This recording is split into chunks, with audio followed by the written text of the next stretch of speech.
I won't lie. I thought of starting this week's column with, "Nothing happened on Bold and Beautiful in the last 5 days," and then just typing, "Seriously," for the bulk of the article in a Grey's Anatomy kind of way.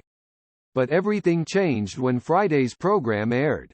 The tale last week mostly focused on Steffi's problems accepting that she had taken a life and Finn's struggles with realizing that his wife had killed his birth mother.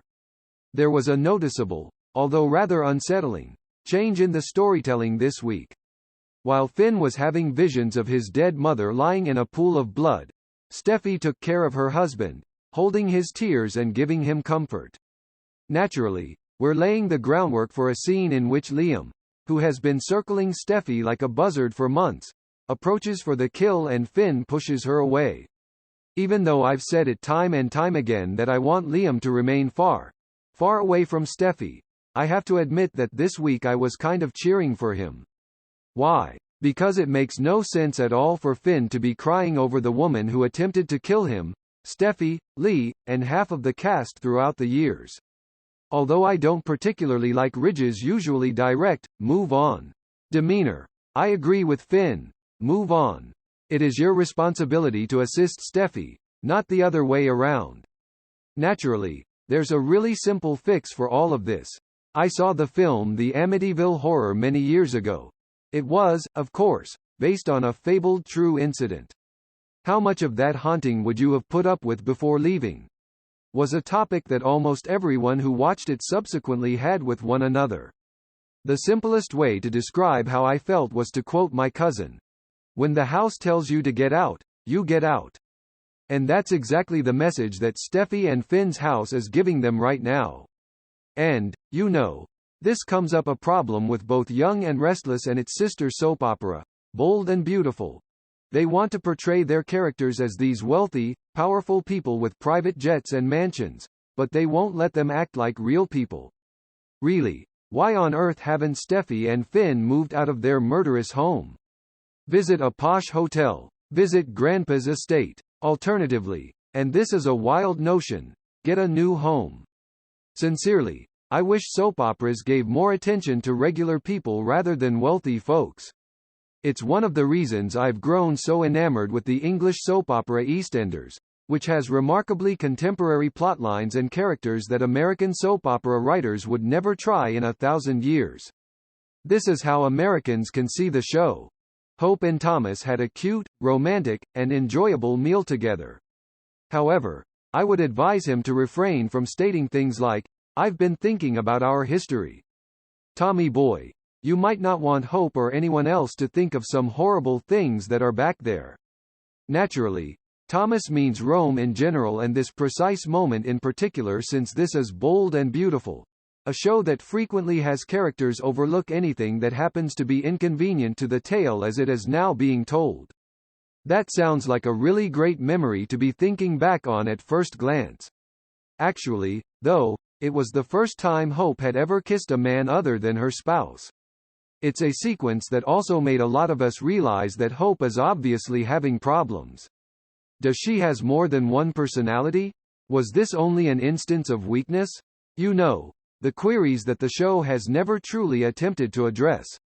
Without providing any reason at the time, Hope experienced a drastic change in personality that I have named, the sexual awakening of Hope Logan. But maybe, just maybe, next week may provide more insight into her thoughts. The way Steffi and Hope clashed last week felt really strange. Hope was making an effort to encourage Steffi, who was not listening to the blonde. It all felt a little strange, and they ended up kind of sniping at each other. But in actuality, I see now that it was only preparing the audience for what was about to happen. You know, the teases for next week suggest that the Steffi-Hope feud will pick back up steam. Why? Well, as a result of Hope and Thomas's relationship.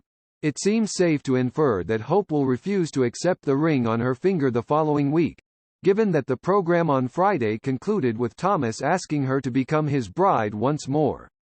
Why is the actual question. Over the past few weeks, she has undoubtedly displayed every indicator of a lady in love. However, I'm okay for it if they decide that Hope wants to keep up a more informal contact with Thomas, who may or may not accept it.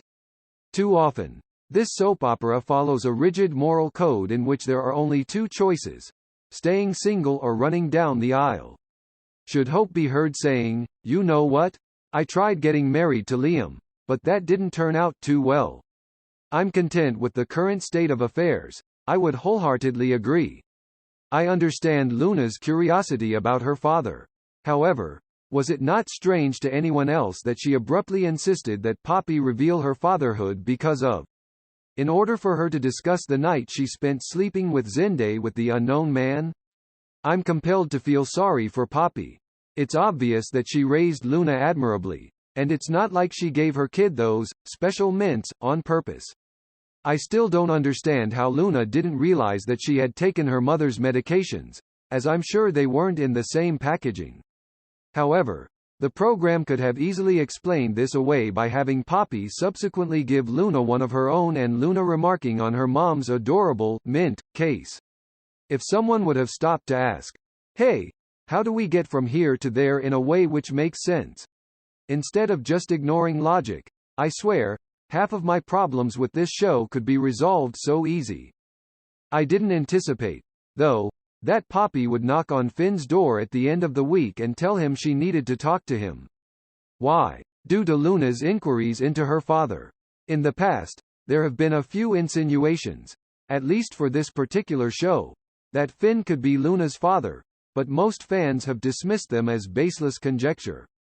However, it's starting to appear very possible that Finn and Poppy performed the horizontal mambo when they shared a roof. It would have been so simple for the writers to insert a line describing the day the men ran over poor dead Vinny when Liam was telling Bill how traumatized Steffi was by killing someone. Granted, it was a strange and misdirected suicide, but the guilt that followed nearly drove Liam insane for weeks. This week, we spent a lot of time going back to Thomas and Hope's time in Rome, making the most of that remote. Heck, I'm shocked they couldn't incorporate those aerial pictures of Ridge and Taylor cuddling. Whoa, we forgot to bring up Taylor. I apologize. Perhaps in the event that the position is recast. I really, truly hope that Zende's moonlit flashbacks of the night he slept with Luna will end on the episode. Despite his desire to portray it otherwise, he is aware that it wasn't consenting. His fantasies about accidental or intentional rape are absolutely abhorrent. And a much greater plot that is just begging to be revealed is waiting for him. See here for details.